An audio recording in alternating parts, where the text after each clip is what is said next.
Fear, huh? It's a funny thing.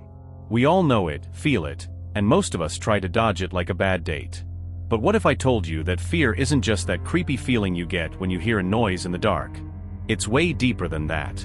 It seeps into your relationships and messes with your day-to-day decisions in ways you might not even realize. Let's start with something personal. Picture this: you're sitting in a diner late at night, the kind of place where the coffee's always hot and the clientele is, well, a bit questionable. You notice a guy at the counter, a pale man who looks like he's just walked out of a horror movie. He's staring at the door like it's about to explode. You can feel the tension. Everyone else is just trying to enjoy their meal, but this guy? He's practically vibrating with fear. That's the thing about fear, it's contagious. You might not even know what he's afraid of, but suddenly, you're scanning the room, feeling a little more paranoid about that creaky door. It's a simple moment, but it shows how fear can ripple through a space, affecting everyone around. But let's dig deeper. Fear isn't just about those fleeting moments of panic. It's rooted in our psychology. You see, fear has two faces. It's a protective mechanism, but it can also be a prison. When you're faced with something scary like, I don't know, a breakup or a job loss, your brain goes into overdrive, releasing all those lovely stress hormones. Your fight or flight response kicks in, and suddenly, you're making decisions based on panic instead of reason. Take relationships, for instance. If you've ever dated someone who was, let's say, a bit overly cautious, you know what I'm talking about. You might find yourself tiptoeing around their fears, trying not to trigger that volcano of anxiety. It's exhausting. You could be having a perfectly normal conversation, and then boom. You mention something about your ex, and suddenly, they're off to the races, spiraling into insecurity and doubt.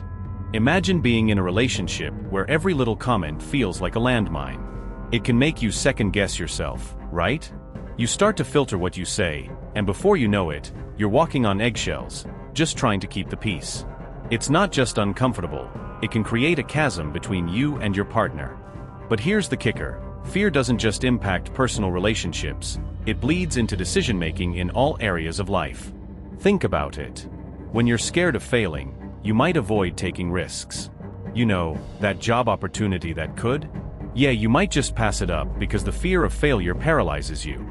And fear can take on all sorts of shapes and sizes, right? It's not always the classic, I'm terrified of spiders kind of fear. It can also be societal. Ever notice how certain fears become collective? Like, the fear of losing a job during a recession can lead to a whole town tightening their belts.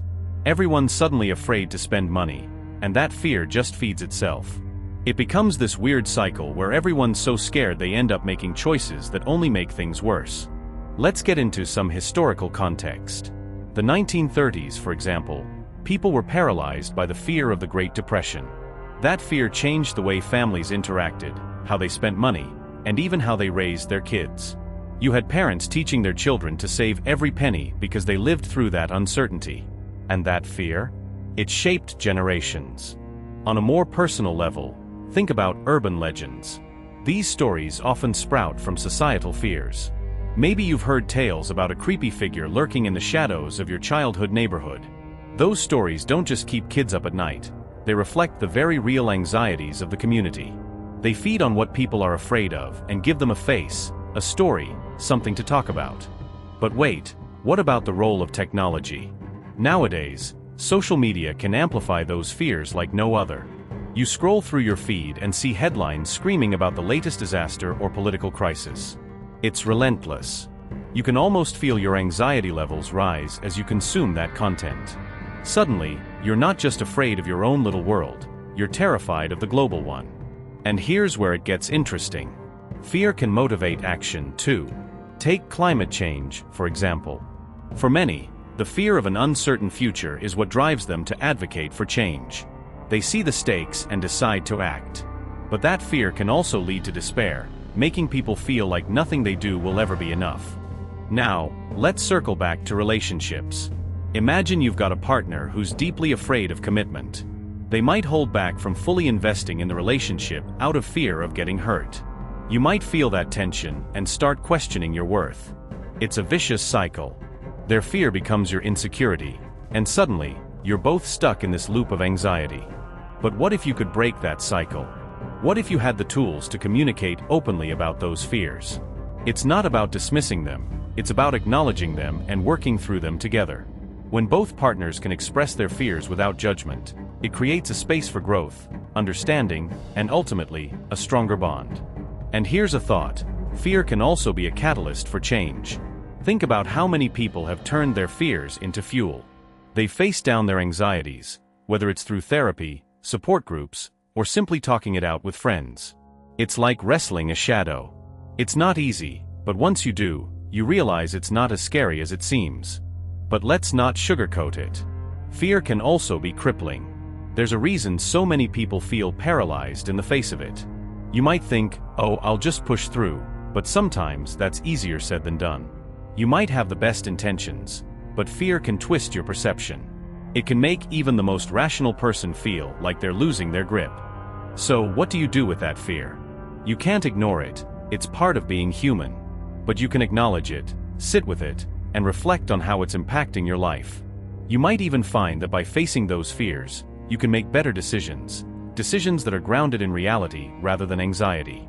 Speaking of decisions, let's dive into the workplace. Picture this: you're in a meeting, and your boss throws out a new project idea. You feel that familiar twinge of fear creeping in. What if you fail? What if your colleagues judge you? Instead of voicing your thoughts, you hold back. You might even agree with the idea, even if it doesn't sit right with you. That's fear at work, influencing your choices, keeping you from being your authentic self. But what if you switched that narrative? What if you decided to embrace vulnerability? Yeah, it's scary. You could risk facing criticism, but you might also an environment where others feel safe to speak up too. It's a delicate balance, but it's worth considering. And let's not forget about the cultural context here. Different societies have different fears. Some cultures might fear losing face or honor, while others might focus on the fear of failure. Those fears shape how people interact, work together, and live their lives. It's real to see the diversity in fears across cultures and how they manifest in daily life. As we wrap up this exploration of fear, it's important to remember that it's a part of the human experience. It's not going anywhere. But how we choose to navigate it, that's what matters. You can either let it control you or learn to dance with it. So, what's the takeaway? Fear can be a guide. It can show you where you need to grow, where you need to connect, and where you might be holding back. It's all about perspective. And hey, if this resonates, hit subscribe. You don't want to miss what comes next. Now, I want you to think about a moment in your life when fear changed everything. Maybe it was a decision you regret, or perhaps it led you to take a risk that paid off. Share that experience with me. What did you learn about yourself in the process? If that hit different, smash the like. It tells the algorithm this matters. Before we conclude, let's leave you with this thought. Fear can be a good teacher. It's uncomfortable, sure, but it can also lead to some of the most useful growth in our lives.